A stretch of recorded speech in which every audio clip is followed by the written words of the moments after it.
옆에 계신 분들 함께 인사합니다. 하나님께서 사랑하십니다. 이렇게 인사하겠습니다. 하나님께서 여러분 사랑하십니다. 행복한 사람 중에 기다림이 있는 사람, 기다릴 것이 있는 사람, 약속이 있는 사람, 이 사람이 행복한 사람입니다. 그 중에 확실한 것을 기다리는 사람은 더 행복할 것입니다.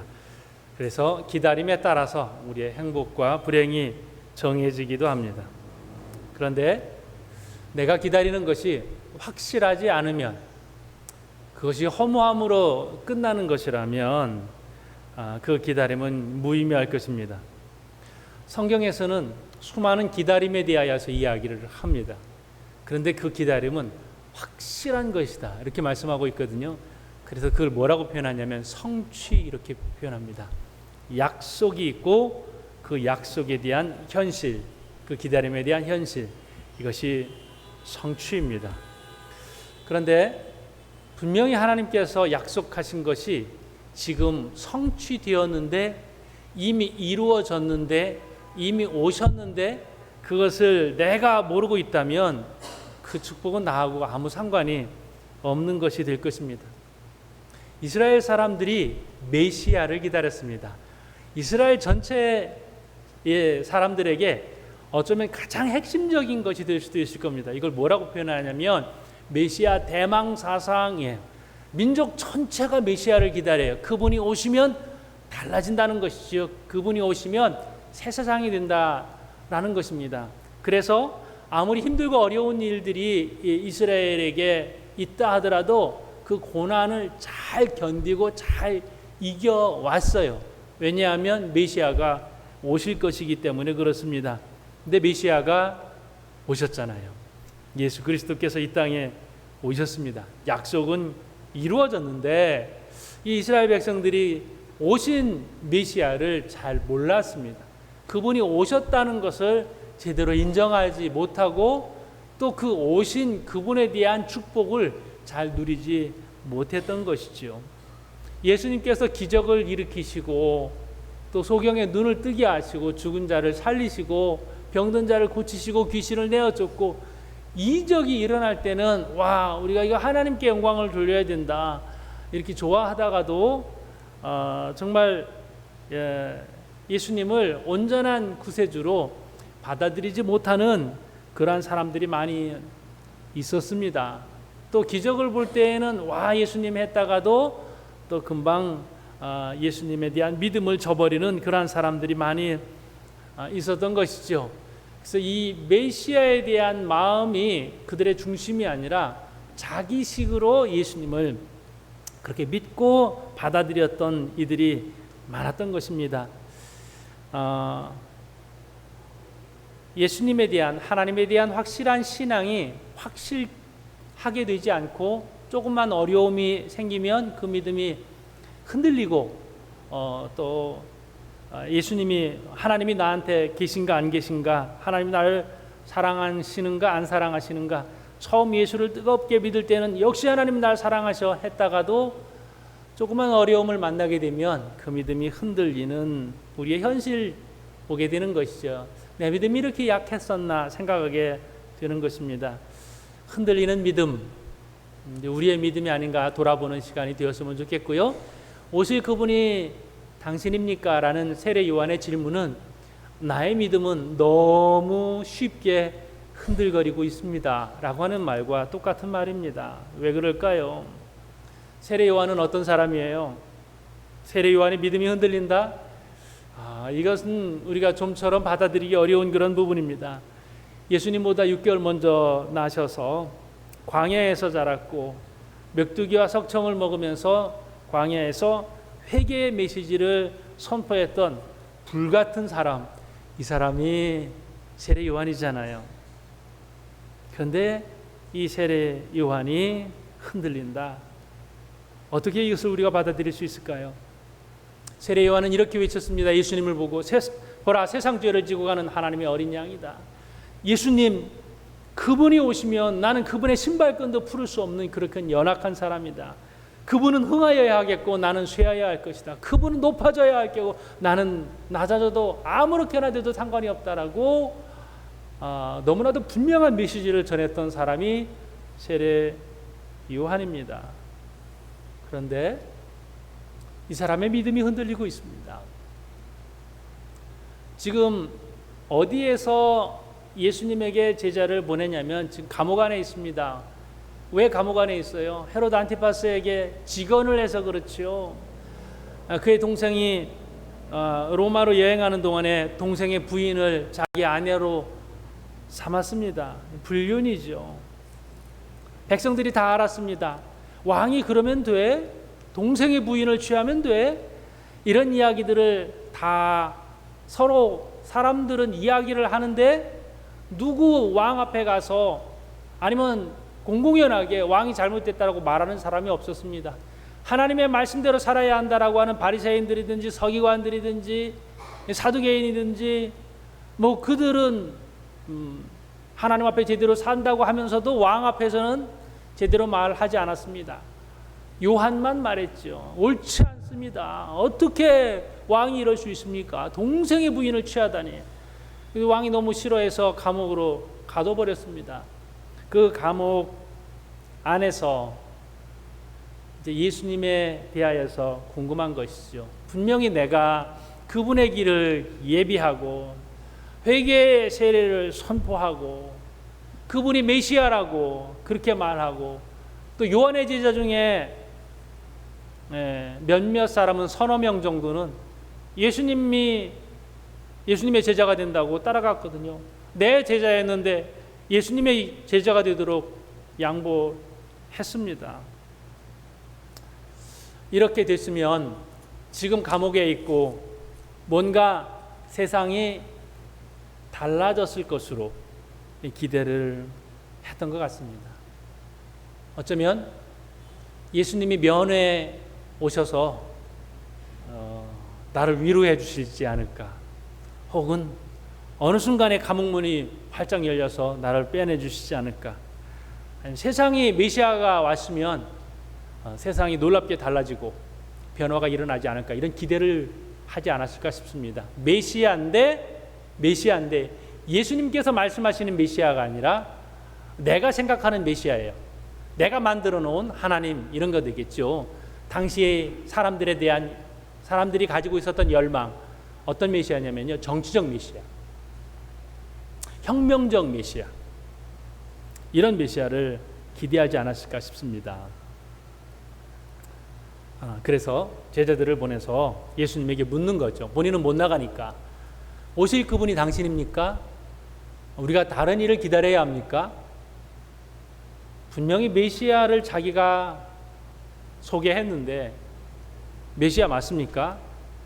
그런데 왜 아무 일이 일어나지 않고 있습니까? 라는 그런 질문과도 비슷합니다. 학자들은 이게 정말로 세례 요한이 한 말일까, 이런 의구심을 갖습니다. 그래서 어떤 학자들은 이렇게 해석을 하기도 합니다.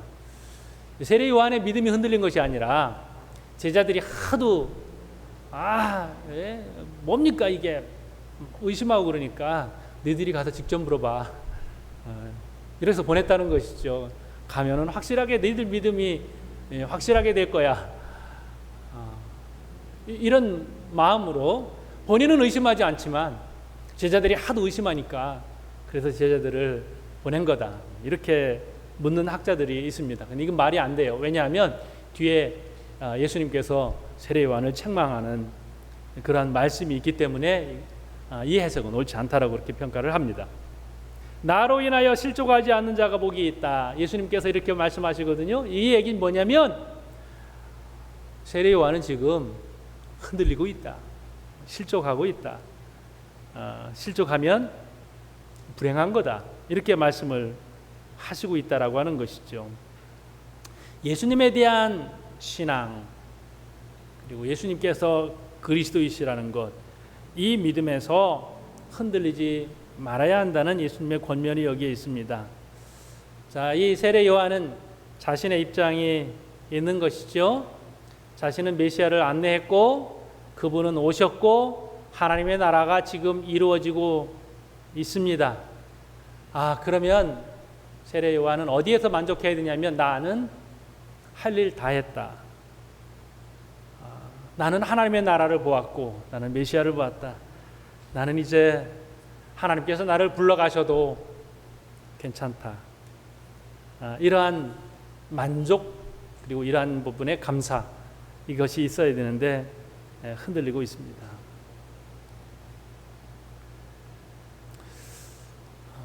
우리는 하나님께서 우리에게 이루어 주시기를 원하시는 그런 기대가 있어요. 우리가 예수 믿는 사람이고 우리가 하나님 앞에 기도합니다. 나를 통하여 하나님의 영광이 이루어지게 해 주십시오. 내가 쓰임받게 해주세요. 하나님의 뜻이 어디 있을까요? 나는 이제 좀 날아올라야 하는데 좀 쓰임받고 하나님 나 부자 되게 해주시면 내가 큰일 한번 하겠습니다. 나에게 길을 열어주세요. 근데 하나님이 나 말고 다른 사람 부자 되게 해주셔서 다른 사람이 하나님 일 잘하고 있거든요. 그러면 그때 하나님 감사합니다. 됐습니다. 저는 이대로 만족합니다. 이렇게 되나요? 배만 아프죠. 나를 쓰러지라니까 왜 저 사람만 쓰십니까? 하나님의 뜻이 거기에 있다면 우리는 만족할 수 있을까요?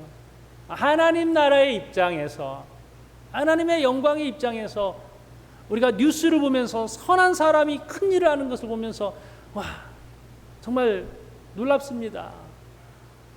또 세계 만방의 복음이 선포되는 것을 보면서 누군가 의로운 일을 하는 것을 보면서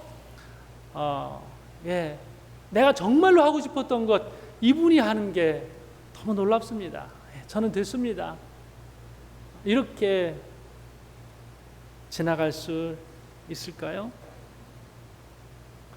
지금 세례 요한은 감옥 안에 있습니다. 뭔가 기적이 나타나는데 제자들이 가서 예수님에게 들은 소식은 지금 기적이 일어나고 있습니다. 하나님의 나라가 이루어지고 있습니다. 난 뭐지 지금 이렇게 되는 거예요. 난 지금 감옥 안에 있는데 거기만 기적이 일어나면 뭐해? 지금 감옥문이 열려야지. 나는 이렇게 비참하게 불쌍하게 있는데 다른 사람에게는 축복이 있는데 나에게는 지금 축복이 없어요. 감옥 밖에서는 기적이 일어나고 있는데 감옥 안에서는 기적이 일어나고 있지 않아요. 그리고 결국은 어떻게 돼요? 목배임을 당해서 죽잖아요. 이 말씀을 제가 처음 접했을 때에는 너무 놀라웠어요. 예수님 버금가는 어떻게 보면 사람들이 예수님처럼 생각하고 그렇게 따르면서 자신들의 죄를 내어놓고 세례를 받았던 수많은 사람들 있는데 세례 요한이 너무 허무하게 잡혀버리고 또 어떤 여인이 춤 한번 잘 췄다고 그래서 어떻게 목배임을 당해요. 이렇게 허무할 수가 있을까 이런 생각을 말씀을 읽으면서 해본 적도 있습니다. 하나님의 뜻이 요한에게 맡겨진 것이 거기까지라고 하면 요한은 어쩌면 하나님 앞에 감사하고 실족하지 말았어야 할 것입니다. 그런데 예수님께서 요한을 볼 때에 너무 많이 흔들리고 너무 많이 실족하고 하는 이런 모습을 보면서 이 말씀을 주셨던 것 같습니다. 하나님 앞에 우리가 기도하면서 응답을 구하기도 하고 또 하나님 앞에 매달리는 기도의 제목들이 있습니다. 응답이 늦어지는 것도 있지만 내 생각과 하나님의 일하심이 많이 다를 때도 있습니다. 넓게 또 하나님의 나라의 입장에서 볼 때에 나를 통하지 않고도 하나님의 역사가 분명히 이루어지고 있음을 우리가 인정하고 그 나라를 보는 것이죠. 요한이 거기까지 한 일, 예수님께서 활동을 시작하시면서 요한은 감옥으로 들어가거든요. 그래서 실제로 예수님께서 역사를 일으켰던 많은 부분들을 요한은 보지 못해요. 그리고 죽습니다. 우리가 하나님께서 우리를 향하신 뜻이 무엇인지 물으면서 내 생각과 다를 때에 어떻게 받아들일 수 있느냐 하는 부분도 중요할 것입니다. 왜 요한이 이렇게까지 되었을까? 전설에 의하면 요한이 갇혀 있던 그러한 감옥은 당시 왕족들이 왕들이 아주 향락을 누리던 그러한 곳과 그러한 왕궁과 아주 가까이 있었다고 합니다. 그리고 또 어떤 기록에 의하면 그 구멍이 뚫려 있었대요. 그래서 그 구멍으로 보면 정말 각종 향락을 누리는 그 왕실의 모습, 잔치의 모습들이 다 보였다는 것이죠. 그래서 너무 괴로웠대요. 그리고 그 구멍으로 음식 냄새가 굉장히 강렬하게 이 세례 요한에게 전해졌을 것이다. 그러면서 자신의 비참한 모습과 그리고 이 상대의 그 향락에 취해 있는 그런 모습들을 보면서 더 많이 요한이 견딜 수 없는 고통 때문에 힘들었을 것이다. 이렇게도 봅니다. 상대적 박탈감 혹은 상대적 고통이 요한에게 있었을 것으로 이렇게 보는 사람도 있습니다. 그냥 모든 외부와 차단되고 나만 이렇게 힘들면 그럭저럭 견딜 수 있는데 나는 이렇게 고통스러운데 저 사람은 저렇게 하나님이 벌 내리지도 않고 저 사람은 저렇게 잘 되어가고 있나, 이런 것을 보면서 요한이 더 많이 힘들지 않았을까 이렇게 보는 것이죠. 그래서 마음의 변화가 있어서 요한이 예수님에게 제자들을 보내시는 거죠.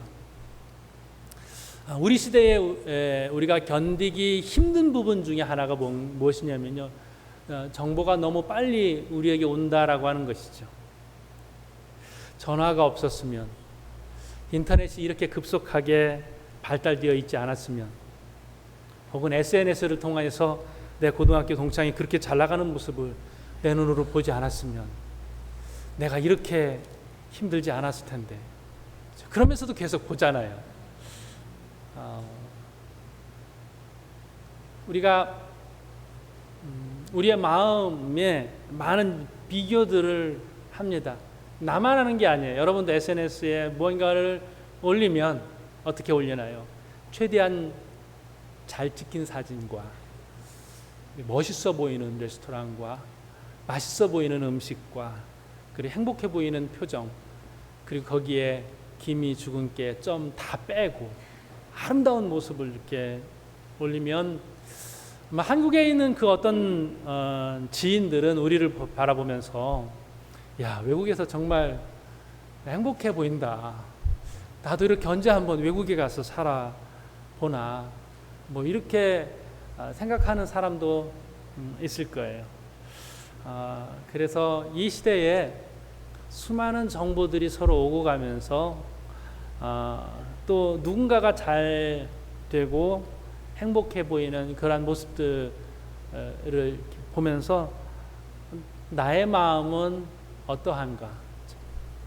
아무리 그렇게 하더라도 하나님이 내게 주신 이 현재의 모습들을 보면서 감사하고 행복해 할 수 있는가? 라는 질문도 우리 스스로에게 해볼 수 있을 것 같습니다. 어쨌든 세례 요한은 자신이 생각한 메시아, 자신이 꿈꾸었던 메시아의 세상, 그 아름다운 나라, 그 변화, 이런 것은 많이 달랐던 것 같습니다. 내 눈으로는 보이지 않고 내 눈으로 보이는 것은 왕의 향락, 그리고 점점 멀어져가는 혁명적 세상, 이런 것 때문에 점점 요한의 마음이 괴롭지 않았을까, 이렇게 생각을 합니다.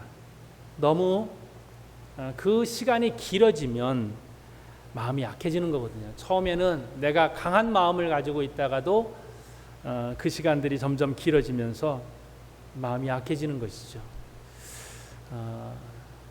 우리 선배들의 믿음의 선배들의 신앙의 모습들이 우리에게 귀한 교훈이 되는데 그 중에서도 굉장히 힘들었던 순교자가 누구일까? 순교의 순간이 그냥 사자밥이 된다든지 아니면 총에 의해서 칼에 의해서 목베임을 당한다든지 이런 순교자가 많이 계시잖아요. 그 중에서 누가 가장 견디기 힘든 순교자일까 생각해 보면 그 고통의 시간을 길게 가진 분일 거예요. 그 중에 우리나라에 주기철 목사님이 계시죠. 4년 반 동안 감옥에서 고통을 당하셨어요. 특별히 일제는 우리 주기철 목사님에게 어떤 고통을 가했냐면 잠을 재우지 않는 것이죠. 불을 켜놓고 조금 눈을 감으려고 하면 잠을 재우지 않는 것이죠. 계속 눈을 뜨고 있게 하는 고통, 고문. 코에 물을 붓는다든지 인두로 살을 지진다든지 때린다든지 하는 고통이 계속 되었습니다. 4년 반 동안 그 고통이 계속될 때 주기철 목사님이 이렇게 기도했다고 합니다. 하나님, 내 영혼을 거두어 주시옵소서. 이 고생이 더 오래 가면 저는 순교하지 못합니다. 어느 순간에 총에 의해서 일찍 고통이 끝나면 순교자로 하나님 앞에 설 수 있겠는데 계속해서 이 고통의 시간이 길어지면서 자신이 신앙의 정조를 어떻게 잘 지켜 나아갈지 확신이 들지 않는다는 어떤 솔직한 고백일 것입니다. 이대로 가면 제가 흔들릴 수 있을 것 같습니다라는 것이죠. 세례 요한의 감옥의 안에서의 시간이 얼마만큼 됐는지 모르지만 감옥에 들어가기 전과 들어가서 그의 마음이 많이 흔들렸습니다. 우리도 하나님 앞에서 정말 진실하게 신앙생활하고 더 잘 감당하고자 하는 결단이 있습니다. 마음이 있습니다. 그리고 연초에 하나님 앞에 갖는 마음들이 있는 것이죠. 그러다가 우리의 마음이, 우리의 믿음이 흔들릴 때가 있습니다. 그때 우리는 어떤 마음을 가지면 될까요? 물론 조금 더 참아보자, 조금 더 인내하자, 조금 더 잘해보자, 언젠가는 좋은 일이 나에게 있을 거야. 언젠가는 나에게 내가 생각한 그 좋은 일이 나에게도 올 거야 라는 마음으로 인내할 수도 있겠지만은 또 더 하나님께서 복 주시는, 또 하나님께서 일을 이루어 가시는 그러한 모습을 보면서 내 기쁨으로 삼고 내가 잘 된 것처럼 그렇게 여기면서 받아들일 수 있다면 매 순간순간 우리가 또 감사할 수 있지 않을까 싶습니다. 주님 충분합니다. 지금 주신 것, 지금까지 저를 사용하여 주신 것, 이것으로도 충분히 감사합니다. 이렇게 고백할 수 있지 않을까 싶습니다. 예수님의 제자들이 예수님에 끊임없이 질문했던 것은 뭐예요? 그날이 언제입니까? 어쩌면 세례 요한적인 질문일 것 같습니다. 언제 하나님의 나라가 임할 것입니까? 언제 주님 다시 오실 것입니까? 라는 시간적인 부분, 이런 것인데 예수님께서 뭐라고 말씀하십니까? 때와 기한은 아버지께 있다. 너희들 할 일만 해라. 너희에게 맡겨진 그 일만 잘 감당해라 라고 하는 것이죠. 우리가 성탄을 기다립니다. 성탄에는 마리아의 신앙이 있습니다. 마리아는 처녀로 예수님을 잉태했습니다. 그때 인간적인 마음으로 무엇을 먼저 생각할까요? 저는 아직 결혼하지 않았습니다. 사람들이 저에게 돌을 던지면 어떻게 합니까? 저가 비난받으면 그 다음엔 저는 어떻게 감당해야 합니까? 자신의 처지와 형편과 이해 뭐 이런 부분들을 전혀 생각하지 않고 마리아는 이렇게 고백합니다. 주의 여정이 오니 말씀대로 이루어지이다. 아무것도 자기의 입장이나 이런 부분들을 생각을 하지 않고 하나님의 말씀대로 되기를 원합니다. 이것 하나, 하나님의 나라가 이 땅에 이루어진다면 저는 그대로 하나님 앞에 드릴 수 있습니다. 이 고백을 하죠. 이 고백 위에 예수 그리스도께서 잉태되셨고 이 땅에 오셨습니다. 이것이 성탄의 마음인 것이죠. 우리가 참 많이 믿음에 연약할 수 있고 우리의 믿음이 흔들릴 수 있고 또 우리가 어떠한 기준을 정해놓고 이만큼 되었으면 좋겠습니다. 이 시간에 이러한 역사가 일어났으면 좋겠습니다. 내 나름대로 한계점을 둘 수도 있을 것입니다. 그러나 주님께서 우리에게 원하시는 것은 지금 무엇을 감사하고 또 우리가 하나님 나라에서 어떠한 마음을 가지고 있느냐라고 하는 것입니다. 예수 그리스도에게 온전한 소망을 두는 그러한 큰 믿음의 사람이 되시기를 주님의 이름으로 권면을 드립니다. 우리 함께 기도하겠습니다.